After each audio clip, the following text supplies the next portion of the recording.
అందరికీ నమస్కారం అండి.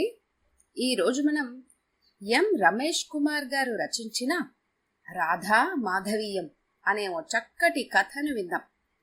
ఇక కథలోకి వెళ్దాం. రాత్రి 9 గంటలైంది. మధు సాగదీస్తూ పిలిచాడు రాధాకృష్ణ.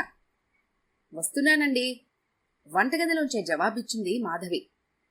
ఈ మాట 3వ సారి చెప్పావు. నువ్వు వస్తావా లేక నన్నే వంటగదిలోకి రమ్మంటావా? వద్దు బాబోయ్, పని అయిపోయింది, నేనే వచ్చేస్తున్నాను, ఒక్క నిమిషం. భయపడకోయ్, నేనొస్తానన్నది నీకు సాయం చేద్దామని. అలాగన్నా తొందరగా వస్తావు కదా అని. మహాప్రభు, వచ్చేస్తున్నాను. అయినా మన పెళ్ళై 6 నెలలైంది. ఇంకా కొత్త పెళ్ళికొడుగులా నా వెనకే తిరుగుతారేంటండి? టర్కీ టవల్తో చేయి తుడుచుకుంటూ అంది మాధవి. 6 నెలలేగా, అదేదో 6 ఏళ్లయిందన్నట్టు చెప్తావేమిటి? అయినా 6 ఏళ్లవని 16 ఏళ్లవని నేనిలాగే ఉంటాను. నీకేమైనా అభ్యంతరమా? మాధవి నవ్వేస్తూ, నేను మీతో వాదించలేను బాబు అంటూ గదిలోకొచ్చింది. అది సరే, ఏమిటి రోజు విశేషాలు? పక్కింటి బామ్మగారు చెప్పినవో ఎదురింటి పిన్నిగారు చెప్పినవో ఏవీ లేవా అడిగాడు. నేనేం చెప్పినా మీకు వేలాకోలంగానే ఉంటుందిలేండి అంది మాధవి. అలా అన్న వెంటనే ఉదయం పక్కింటి బామ్మగారు చెప్పిన మాటలు గుర్తుకొచ్చాయి. అదేదో ఇప్పుడే భర్తను అడిగేస్తే పోలే అనుకుని, ఏమండి, మీరు చూస్తే ఎంఎస్సీ చదివి మంచి కంపెనీలో ఉద్యోగంలో ఉన్నారు. పైగా కథలు కవిత్వం కూడా రాస్తూ ఉంటారు. నేనేమో 10th పాస్ అయ్యాక చదువు మానేసిన దాన్ని. మరి నన్నే ఎందుకు సెలెక్ట్ చేసుకున్నారు అడిగింది మాధవి. ఆ ప్రశ్న వినగానే రాధాకృష్ణకి కొంచెం ఆశ్చర్యం వేసింది. పెళ్లి చూపుల్లో మాధవిని చూశాక కట్నం గురించి ఆలోచించొద్దు, నేను ఈ అమ్మాయినే చేసుకుంటాను అని తన వాళ్లతో చెప్పి మరి ఏరి కోరి చేసుకున్నప్పుడు అడగని ప్రశ్న, తర్వాత 6 నెలల కాపురంలో అడగని ప్రశ్న మాధవి ఇప్పుడెందుకు అడుగుతోందో అతనికి అర్థం కాలేదు. అదేమిటి మధు, పెళ్లి చూపుల్లో మనిద్దరం వేరేగా మాట్లాడుకున్నప్పుడు నువ్వు అడక్కపోయినా ఈ విషయం నీకు చెప్పాను. నాకు పల్లెటూరి వాతావరణం, మనుషులు అంటే ఇష్టమని, ముఖ్యంగా నాకు కాబోయే భార్య ఉద్యోగం చేయనవసరం లేదని, నన్ను నా కుటుంబాన్ని ఆప్యాయంగా చూసుకుంటే చాలని చెప్పాను. నాకు ఈ నగర వాతావరణంలో పెరిగిన హైఫై అమ్మాయిలంటే మోజు లేదు. ఇక చదువంటావా, నువ్వు 10th పాస్ అయినావు కాబట్టి నీ చేత డిగ్రీ కట్టించి నిన్ను గ్రాడ్యుయేట్ని చేసే పూచి నాది. భర్త మాటలతో మాధవికి సంతృప్తి కలిగింది. కాని మళ్లీ అంతలోనే పక్కింటి బామ్మగారు మైండ్లో దూరి, నీ అనుమానమేమిటో సరిగ్గా అడగవే పిల్ల అంటూ రొద పెట్టడంతో, అది కాదండి, మరి పక్కింటి బామ్మగారేమో అంటూ మొదలు పెట్టేసరికి ఆమె పెదాలపైన చూపుడు వేలుంచి, బామ్మగారి సంగతి ఇప్పుడు అవసరమా మధు విసుగ్గా అన్నాడు రాధాకృష్ణ. అవుననుకోండి, కానీ అంటూ ఉండంగానే మాధవిని తన చేతులతో చుట్టేయటంతో ఆమె బుర్రలోంచి బామ్మగారు ఎగిరిపోయారు. మర్నాడు ఉదయం భర్త ఆఫీస్కు వెళ్లిపోయాక మాధవి ఇల్లు శుభ్రం చేసే పనిలో పడింది. రాధాకృష్ణ రైటింగ్ టేబుల్ పక్కనున్న చెత్తబూట ఖాళీ చేస్తుండగా సగం రాసిన కవితలా ఉన్న కాగితంలోని వాక్యాలు ఆమెని ఆకర్షించాయి.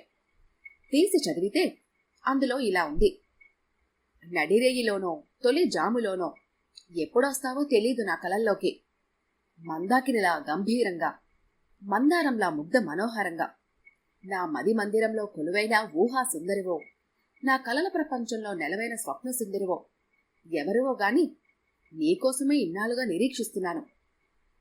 కవితల్ని కాగితాల మీద రాసుకోవటం, సరిగ్గా కుదరని వాటిని చెత్తబుట్టలో పడేయటం రాధాకృష్ణకి అలవాటే. మాధవి ఆ కాగితాన్ని మడతపెట్టి తన చీరల మధ్య దాచింది. పనంతా అయ్యాక తీరిగ్గా టీవీ ముందు కూర్చొని ఏదో సినిమా పెట్టుకుని చూస్తుండగా సెల్ మోగింది. తీరా చూస్తే అది భర్త సెల్. అరే, ఆయన ఫోన్ మర్చిపోయి వెళ్ళిపోయినట్లున్నారే అనుకుంటూ తీసింది. హలో అన్న మాధవి గొంతు వినగానే అట్నుంచి రాధాకృష్ణ, సెల్ని ఇంటి దగ్గరే వదిలేశానన్నమాట, అది కన్ఫర్మ్ చేసుకోవటానికి ఫోన్ చేశాను అన్నాడు. అవునండి, టేబుల్ మీద ఉంచేశారు అంది మాధవి. సరేనంటూ ఫోన్ కట్ చేశాడు రాధాకృష్ణ. మాధవి మళ్లీ సినిమా చూడసాగింది. సినిమాలో బామ్మ కొత్తగా పెళ్ళైన తన మనవరాలకి జాగ్రత్తలు చెబుతూ మగవాళ్లు ఎలాంటి వేషాలేస్తూ ఉంటారో, వాళ్లని ఎలా ఓ కంట కనిపెడుతూ అదుపులో ఉంచుకోవాలో వివరిస్తోంది. అది చూడగానే మాధవికి మళ్లీ నిన్న పక్కింటి బామ్మగారు చెప్పిన మాటలు గుర్తుకొచ్చాయి. ఈ రోజుల్లో చాలామంది ఉద్యోగం ఉన్న అమ్మాయే కావాలంటుంటే మీ ఆయన కోరి నిన్ను చేసుకున్నాడు. మంచిదే గాని నిజంగా పల్లెటూరి అమ్మాయే కావాలని చేసుకున్నాడో, లేక నీలాంటిదైతే తనేం వ్యవహారాలు నడిపినా తెలుసుకోలేదులే అనుకున్నాడో. ఎందుకైనా మంచిది, నువ్వు కాస్త జాగ్రత్తగా ఉండాలమ్మాయి. ఏమిటి బామ్మ ఇలా చెప్తుంది అనుకోకు. మీ ఆయన చూస్తే బాగా చదువుకున్నవాడు, మంచి ఉద్యోగంలో ఉన్నాడు. పైగా కవితలు అవి రాస్తూ ఉంటాడు. మనిషి కూడా బావుంటాడు. అంచేత అమ్మాయిలతో వ్యవహారాలు ఉండే అవకాశం ఉంది. అందుకే జాగ్రత్త చెబుతున్నాను. పెద్దదాన్ని, మనసులో ఏం ఉంచుకునే అలవాటు లేనిదాన్ని. నిన్ను నా మనవరాలుగా అనుకొని చెప్పాను. ఏం అనుకోకమ్మా అంది ఆవిడ. ఛఛ, నేనేం అనుకోను బామ్మగారు. అయినా ఆయన అలాంటి వారు కాదులేండి. ఆయనకు అలాంటి ఫోన్లు రావటం కూడా నేను ఎప్పుడు గమనించలేదు అంది తను. భలే దానివే పిల్ల. నిజంగా ఉంటే గనక నీ ముందు మాట్లాడతాడా ఏమిటి? అయినా ఈ రోజుల్లో ఎన్ని సౌకర్యాలు. కంప్యూటర్లో అవేవో మెయిల్స్ అంట, సెల్ ఫోన్లలో సందేశాలంట. ఇలాంటివన్నీ లేవు. అయినా ఏదో జాగ్రత్త కోసం అన్నాను గాని మీ ఆయన అలాంటి వాడని నా ఉద్దేశం కాదులే అని ముక్తాయించింది బామ్మ. మాధవి ఆలోచిస్తూనే రాధాకృష్ణ సెల్ తీసింది. ఆ సెల్లు ఆమె ఎప్పుడూ ఉపయోగించదు. ఆమెకి వేరేగా మరో సెల్లుంది. మాధవి అప్రయత్నంగా మెసేజ్లు ఓపెన్ చేసింది. ఎక్కువగా సర్వీస్ మెసేజ్లే ఉన్నాయి. ఒక మెసేజ్ ఏదో నెంబర్తో ఉంది. అది ఓపెన్ చేసింది. ఆ మెసేజ్ తెలుగులో ఉంది. ఎన్నాళ్లైనా వేచి చూస్తాను నీ కనుసైగ కోసం, ఎన్నేళ్లైనా ఎదురు చూస్తాను నీ కరస్పర్శ కోసం, స్వప్న.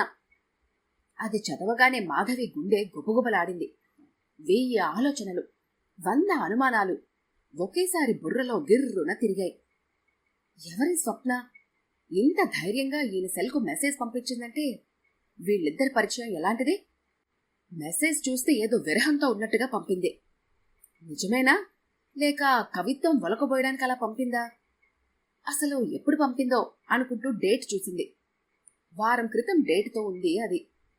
మళ్లీ ఆలోచించి మిగతా మెసేజ్లు కూడా చెక్ చేసింది. తర్వాత ఆమె నుంచి మరే సందేశాలు లేవు. ఏవైనా వచ్చినా బహుశా అవన్నీ చెరిపేసుండొచ్చు. ఇదొక్కటే మర్చిపోయి ఉండొచ్చు. ఎందుకైనా మంచిదని కాల్ లిస్ట్ కూడా తీసి చూసింది. ఈ నెంబర్తో అయితే ఏవీ కనపడలేదు. మాధవికి ఉదయం తను చూసిన కవిత గుర్తొచ్చింది. అందులో కూడా స్వప్న సుందరి అని ఉంది. కొంపదీసి ఆ కవిత ఈ స్వప్న కోసమే రాశారా ఏమిటి అనుకుంది. ఆమె మనసులో లేకుండా పోయింది. భర్తని వెంటనే ఫోన్లో అడిగేద్దామా అన్నంత కోపం వచ్చింది. తర్వాత కాసేపు ఆవేశం తగ్గించుకొని ప్రశాంతంగా ఆలోచించింది. తను భర్తని ఈ విషయం గురించి అడుగుతుంది. నిజమే, ఆయన నిజం చెప్తారన్న గ్యారంటీ ఏమిటి? ఏవో కళ్ళబొల్లి మాటలతో తనను మభ్యపెట్టడానికి ప్రయత్నిస్తే అప్పుడు పరిస్థితి ఏమిటి? అసలు బామ్మ చెప్పనే చెప్పింది. భర్త మీద అతి నమ్మకంతో తనే ఆ మాటలు పట్టించుకోలేదు. బాగా ఆలోచించిన మీదట మాధవి ఒక నిర్ణయం తీసుకుంది.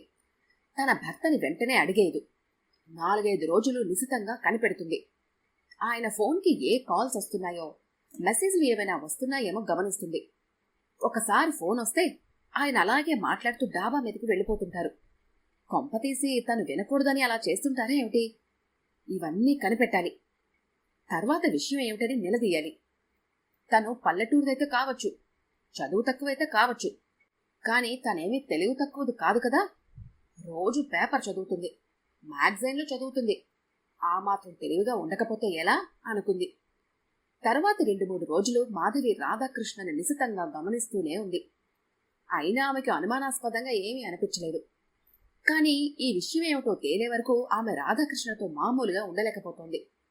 ఇక రాధాకృష్ణకి మాత్రం మాధవి విషయం ఏమీ అర్థం కావటం లేదు. ఎంతో చలాకీగా గలగలా మాట్లాడుతూ ఉండే ఆమె ఈ 2-3 రోజులుగా ముభావంగా ఉంటుంది. ఇద్దరూ ఏకాంతంగా ఉన్నప్పుడు కూడా ఒకరోజు తలనొప్పని, మరో రోజు జ్వరంగా ఉన్నట్టుందని అంటూ కనీసం సరదాగా మాట్లాడకుండా అటు తిరిగి నిద్రపోతుంది. ఆ ఆదివారం రాధాకృష్ణ తీరిగ్గా పేపర్ చదువుతుండగా సెల్ మోగింది. తీసి మాట్లాడాక మాధవితో విషయం చెబుతూ, నాన్న ఫోన్ చేశారు. ఊర్లో అమ్మ వాళ్ళు ఉంటున్న ఇల్లు కాక మాకు మరో పాత ఇల్లు ఉంది కదా, ఎప్పటినుంచో దాన్ని అమ్మేద్దాం అనుకుంటున్నాము. ఇప్పుడెవరో దాన్ని కొంటామంటూ అడిగారట. ఈరోజు మాట్లాడదామన్నారట. నన్నొకసారి రమ్మంటూ ఫోన్ చేశారు నాన్న. ఎంత? గంటన్నర ప్రయాణం. ఇప్పుడు బయలుదేరితే మళ్ళీ సాయంత్రం 5 లోపే ఇక్కడుండొచ్చు.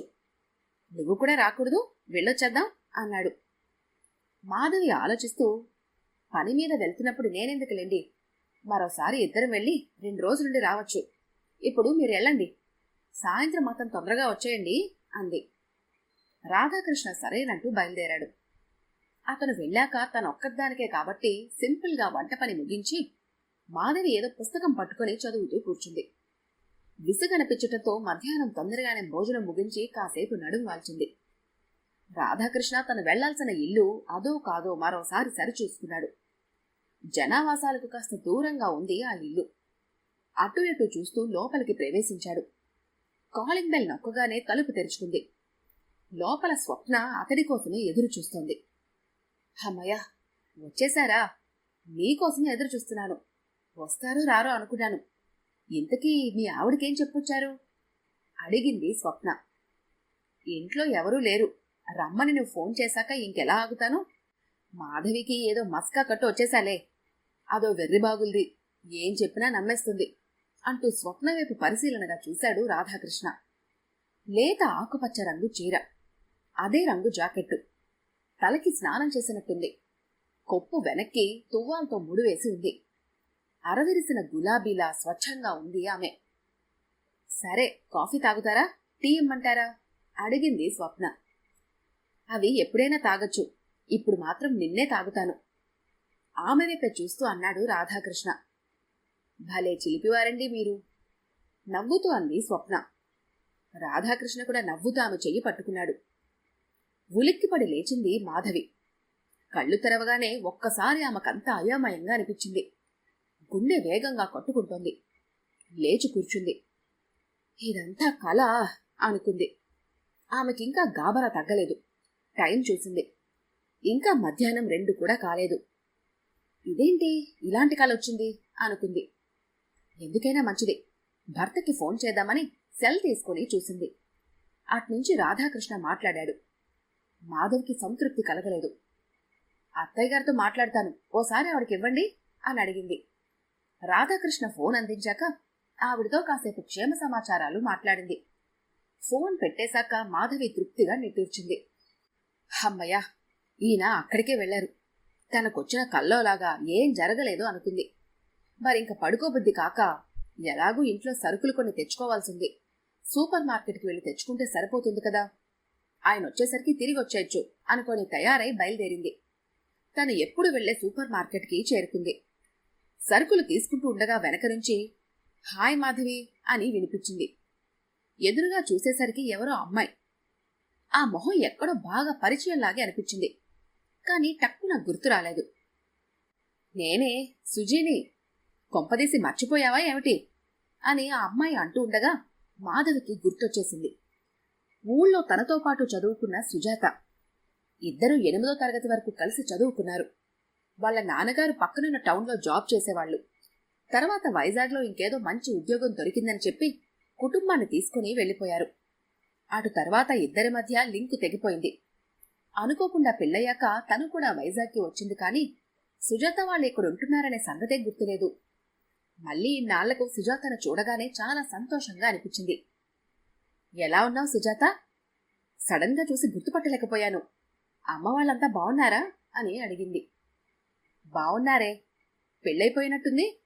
మీ అత్తగారిది ఈ ఊరా అడిగింది సుజాత.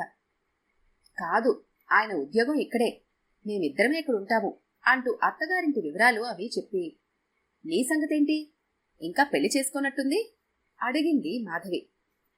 లేదే, తమ్ముడు ఇంకా చదువుకుంటున్నాడు. నేనేమో ఇక్కడే ఒక కంపెనీలో జాబ్ చేస్తున్నాను. ఇంతకీ మీ ఆయన ఎందులో చేస్తున్నారు? రాధాకృష్ణ పనిచేస్తున్న కంపెనీ వివరాలు అవి చెప్పింది మాధవి. ఆ వివరాలు వినగానే సుజాత ఆశ్చర్యపడి, నేను పనిచేసేది కూడా అందులోనేనే. అంతేకాదు, రాధాకృష్ణ గారే మా సెక్షన్ హెడ్. కాకపోతే ఇంతవరకు ఆయన మీ ఆయనని తెలీదు అంది. మాధవి కూడా ఆ విషయం విని ఆశ్చర్యపడింది. తర్వాత ఇద్దరు అక్కడే కాసేపు ఆ మాట ఈ మాట మాట్లాడుకున్నారు. స్వప్న విషయం గుర్తొచ్చిన మాధవి, స్వప్న అన్న పేరుగల అమ్మాయి ఎవరైనా మీ ఆఫీసులో పనిచేస్తోందా అంటూ అడిగింది. అవునే, స్వప్న మా ఆఫీసులోనే నాతో పాటు పనిచేస్తుంది. ఇంతకీ ఆ అమ్మాయి విషయం నీకు తెలిసడిగావా తెలియకడిగావా ప్రశ్నించింది సుజాత. మాధవి గుండె గుబుగుబలాడింది. అయినా మామూలుగా ఉండటానికి ప్రయత్నిస్తూ, ఆ పేరు తప్ప నాకింకేమీ తెలీదు. ఇంతకీ ఏమిటా సంగతి అడిగింది. సుజాత అటు ఇటు చూసి, ఇక్కడ కాదులే, మా ఇల్లు ఇక్కడికి దగ్గరే, పద వెళ్దాం, అక్కడ చెప్తాను అంది. ఆ మాట వినగానే మాధవిలో మరింత టెన్షన్ పెరిగిపోయింది. ఇంకేమీ ఆలోచించకుండా సుజాతతో పాటు దారి తీసింది. ఇద్దరూ సుజాత ఇంటికి చేరుకున్నారు. ఇంట్లో వాళ్ళమ్మగారొక్కరే ఉన్నారు. ఆవిడ్ని పలకరించడం, కుశల ప్రశ్నలు అయ్యాక ఇద్దరూ మరో రూంలోకెళ్ళి కూర్చున్నారు. ఇప్పుడు చెప్పవే, ఆ స్వప్న సంగతేమిటి? ఆమెకి మా ఆయనకి ఏమిటి కనెక్షను అడిగింది మాధవి. అదే చెప్తున్నాను, ఆ స్వప్న ఒక మొండి ఘటం. తను అనుకున్నదే జరగాలి అంటుంది. డబ్బున్న కుటుంబం నుంచి వచ్చింది. ఒక ఆఫీసర్ను పెళ్లి చేసుకుంది. వాళ్ళు కూడా స్థితిపరులే. టైంపాస్ కోసమే అది ఉద్యోగం చేసేది. ఏవో గొడవలొచ్చి పెళ్ళై 3 ఏళ్లు నిండకముందే భర్తతో విడాకులు తీసుకుంది. ఆ తర్వాత ఎందుకో ఈ మధ్య దాని దృష్టి మీ ఆయన మీద పడింది. అది ఈ 3 ఏళ్ల నుంచే. రాధాకృష్ణ గారిని ఆరాధిస్తున్నానని నాతో చెప్పింది. ఏదీ దాచుకునే మనస్తత్వం కాదు దానిది. ఆయనకి పెళ్ళై ఇంకా 6 నెలలు కూడా కాలేనట్టుంది. నువ్వు ఆయన ఆరాధించడమేమిటి? నీకింకెవరూ దొరకలేదా? అయినా నువ్వు మళ్ళీ పెళ్లి చేసుకోవాలనుకుంటే వరుడే దొరకడా అన్నాను నేను. అది నవ్వేసి, ఎందుకో ఆయన మీద ఇష్టం రోజురోజుకి పెరిగిపోతోంది అంది. దాని సంగతి నాకేమీ అర్థం కాలేదు. ఇది ఇప్పుడేం కొంపముంచుతుందో అనుకుంటూనే ఉన్నాను. అయితే ఏ మాట కామాటే చెప్పుకోవాలి. మీ ఆయన మాత్రం చాలా మంచి మనిషి. సెక్షన్ హెడ్ అయినా ఎప్పుడు ఎవరిని కసురుకోవడం తెలీదు. ఎవరితోనైనా చాలా మర్యాదగా మాట్లాడతారు. ఆడవాళ్ల పట్ల గౌరవంగా ఉంటారు. మొహమాటం ఎక్కువ. కాని ఆఖరికి నేను భయపడిందంతా అయింది. ఇదొక రోజు సడన్గా ఆయన ఛాంబర్కి వెళ్ళి, నాకు మీరంటే చాలా ఇష్టం, మీకు పెళ్ళైన విషయం నాకు తెలుసు, నన్ను మీరేమీ పెళ్లి చేసుకోనక్కర్లేదు, నేను మీతో కలిసి బ్రతుకుదాం అనుకుంటున్నాను, అనఫీషియల్గానైనా పర్వాలేదు, మీరు ఒప్పుకుంటే చాలు, మీ ఆస్తి కూడా నాకేమీ అవసరం లేదు, మీతో కలిసి బ్రతికితే చాలు, అంతే, మీరేమనుకున్నా సరే, నా మనసులో ఉన్న మాట మీకు చెప్పేశాను అని వచ్చేసిందట. ఇదంతా తనే నాతో చెప్పింది. తన స్వభావం అంతే. తను చేసే పనులు ఎలాంటి సమస్యలు సృష్టిస్తాయో, దాని పర్యవసనాలు ఎలా ఉంటాయో ఏమాత్రం ఆలోచించదు. మీ ఆయన నుంచి ఏ సమాధానం రాలేదు. బహుశా ఇది మాట్లాడిన తీరికి ఆయన సిగ్గుపడిపోయి ఏం చెయ్యాలో తెలియక ఊరుకుంటారు. కానీ ఇది వదల్లేదు. 2 రోజులు పోయాక ఆయన సెల్కి ఏదో మెసేజ్ పంపిందట. దాంతో మీ ఆయనకి బాగా కోపం వచ్చింది. మరుసటి రోజు తన ఛాంబర్కి పిలిచి తనతో ఇలాంటి పిచ్చి పిచ్చి వేషాలు వెయ్యొద్దని, తను అలాంటి వాణ్ణి కాదని, మళ్లీ ఇది రిపీట్ అయితే మర్యాదగా ఉండదని వార్నింగ్ ఇచ్చారట. ఈ విషయం కూడా అదే చెప్పి నా దగ్గర ఏడ్చింది. తర్వాత రోజే తన రిజిగ్నేషన్ లెటర్ను ఆఫీస్కి పంపింది. అదే స్వప్న కథ చెప్పటం ముగించింది సుజాత. అమ్మో, ఇంత జరిగిందా? గుండెల మీద చెయ్యి వేసుకుని అంది మాధవి. ఏది ఏమైనా గాని జరిగిందాల్లో తన భర్త తప్పేమీ లేదని తెలిసాక ఆమెకి ఎంతో రిలీఫ్గా అనిపించింది. తనకి అలాంటి వాడు దొరికినందుకు గర్వంగా కూడా అనిపించింది. కాసేపు కూర్చున్నాక ఆయన వచ్చే టైం అయిందంటూ బయలుదేరింది. జరిగిన విషయం మొత్తం తన తెలుసుకున్నట్టు భర్తకి చెప్పటం అనవసరమని మాధవికి అనిపించింది. ఆయన కూడా అలానే అనుకుంటారు. ఆ మెసేజ్ డిలీట్ చేయడం మర్చిపోయి ఉంటారు. అయినా అందువల్లే తను ఈ కథ మొత్తం తెలుసుకోగలిగింది అనుకుంది.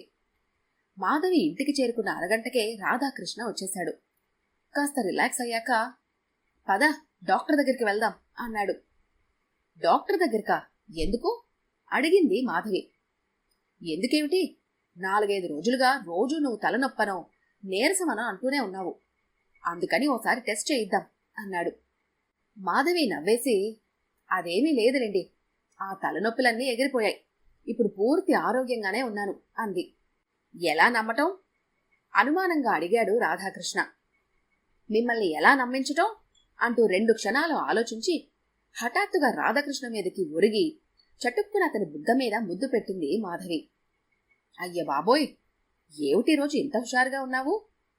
ఆశ్చర్యంగా అడిగాడు అతను. అదంతేగాని నేను విషయం అడుగుతాను, సరిగ్గా సమాధానం చెప్పండి. ఏమిటది? అడుగు.